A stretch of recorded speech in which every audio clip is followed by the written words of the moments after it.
Happy day to all. 24th October, UN Day marks the anniversary of the entry into the force in 1945 of the UN Charter. In 1971, the United Nations General Assembly recommended that the day be observed by member states as a public holiday. United Nations Day highlights the enduring ideals of the Charter, which entered into force on this date 75 years ago. Amid stormy global seas, the Charter remains our shared moral anchor. At this time of turbocharged change, the United Nations remain focused on the real problems of real people. We are working for a fair globalization and bold climate action. We are pushing for human rights and gender equality and saying no to hatred of any kind. And we are striving to maintain peace while bringing life saving aid to millions caught up in armed conflict. The United Nations itself is being ever more agile and uncountable as we enhance support to countries. Next year marks the organization's 75th anniversary. This milestone is a critical moment to shape our future together. I invite you to join the conversation.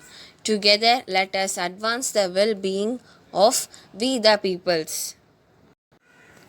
United Nations Day above and beyond is celebrated to remember the organization of the United Nations and its agenda of promoting human rights, diversity and progress across the world. Basically, it is United Nations birthday, but there is more to it. India celebrating UN Day.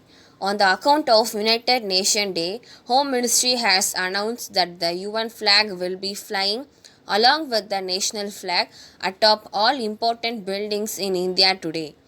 In a directive to all central departments and administrations in states and union territories, the ministry said every year October 24 is observed as United Nations Day when the UN flag is flown along with Indian national flag on all buildings on which the tricolor is regularly flown. What are UN specialized agencies and how many they are?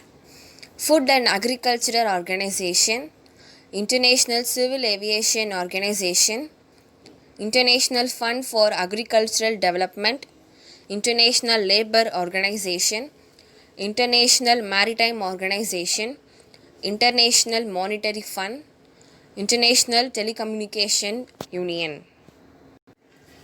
What did UN do for India? The United Nations provide strategic support to India to help the country achieve its aspiration to end poverty and inequality and to promote sustainable development in line with the globally agreed SDGs. India joined over 60 nations globally in lighting over 300 iconic monuments, buildings, museums, bridges, and other landmarks on UN. The Blue Wave, which started in New Zealand, reached India as the country led several World Heritage Sites, including Red Fort, Humayun's Tomb, and Qutub Minar in New Delhi, Chhatrapati Shivaji Terminus in Mumbai, railway stations in Ooty, Shimla and Darjeeling, part of Mountain Railways of India, and some of India's most visible landmarks like Sabarmati Ashram, Sun Temple in Gujarat and more. Thank you.